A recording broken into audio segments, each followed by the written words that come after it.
Algunha puntualización, non? Primeiro, como representante, ademais, do partido que propón este pacto, non, por unha nova política urbanística e do territorio, só unha matización e unha puntualización. O decálogo non inclúe o tema das sospeitas, quer dizer, eso foron unhas declaracións que fixo o secretario de organización, que eu creo que é compartible por todo o mundo que se persiga, ou cando menos que non se lle dé amparo. Eu creo que hai que interpretarlo nesa liña, ¿no? Porque en todo caso todo o mundo sabe que as sospeitas, como ben decía Roberto Blanco, pois as establece a xustiza, pois cada un pode ter unha opinión sobre o que pasa ou o que non pasa. Pero o que é máis importante desta proposta de pacto que facemos dentro do Partido Socialista xira en torno precisamente a temas que saíron aquí, é dicir, a vivenda, a ordenación do territorio, a protección do patrimonio, é dicir, a tres cuestións que son fundamentales. En Galicia, porque o que nos estamos a referir, ainda que sei que estamos a falar tamén do ámbito do Estado, en Galicia durante 16 anos non se abordou o que é a ordenación do territorio, e iso é unha realidade. Primeiro, decía algún responsable do Partido Popular, que os gobernos Fraga se construen as infraestructuras e despois a ordenaremos o territorio. Bueno, cara atrás xa non podemos facer nada, eso xa vai alá, pero eso existe. Ahora temos que mirar cara adiante. É dicir, hai que ordenar o territorio, hai que quitar unhas directrices, e o goberno entendo que así o vai a facer, e hai que dotarse dos instrumentos que permitan non só a transparencia, que tamén é fundamental, a modificación da legislación que sexa necesario e a protección do patrimonio. Se non ordenamos o litoral, se non ordenamos o territorio, con que nos atopamos? Bueno, con casos que non están só en Marbella. É certo que o caso galego non é igual que o do Levante, pero hai síntomas preocupantes, porque dende Fisterra a Tarousa, xa non vou a falar do Salnés, que sufreu seguramente, digamos, unha evolución na construción. Aí están as 9.000 vivendas proxectadas en Sanxenxo, é dicir, nun corto período de tempo. Precisamente creo que non é un modelo de desenvolvemento, pero estamos a falar de concellos que se lle suspendeu a normativa urbanística, e é por algo.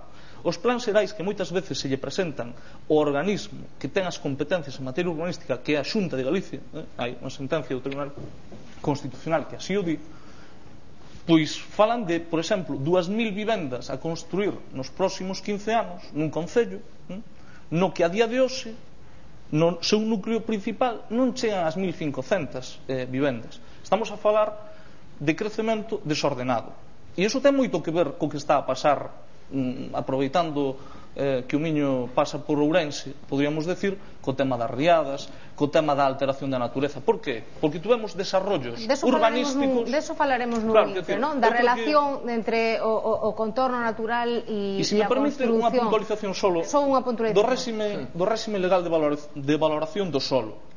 É o único, se non teño malo dato, no dereito europeo, que é radicalmente diferente ao resto da legislación.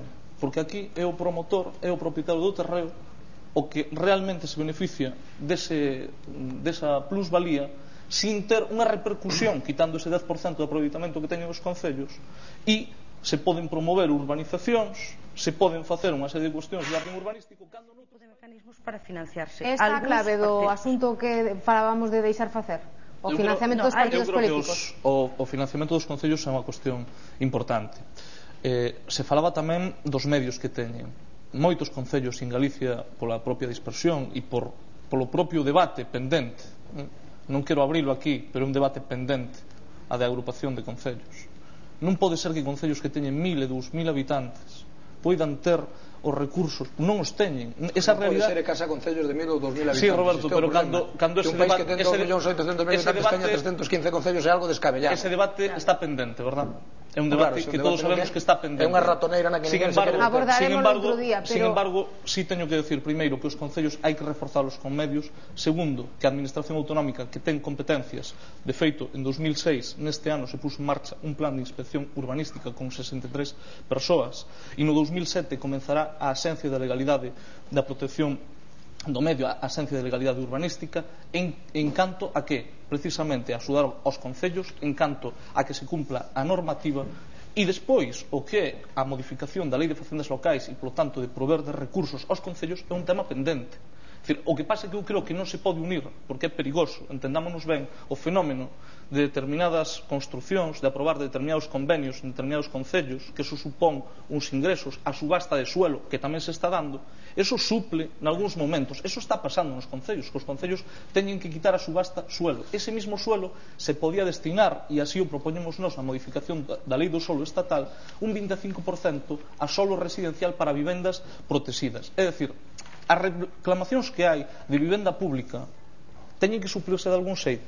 Hai instrumentos e aqueles que non hai que dotalos a través da legislación e iso que vamos a intentar facer, por eso propoñemos un pacto, pero resulta que cando o Partido Socialista propón un pacto non é para andar, para que nos entendan os cidadáns, cunha vara ou cunha corre detrás daqueles que sean sospeitosos de nada, é para facer política que protexa o patrimonio, para facer vivenda pública e podémolo facer a través dos instrumentos que temos e da maioría que temos. Pero o Partido Popular non lle gusta nunca o do diálogo e o do acordo. Está claro que quedan no asunto do urbanismo e da corrupción que leva aparellada moito pendente.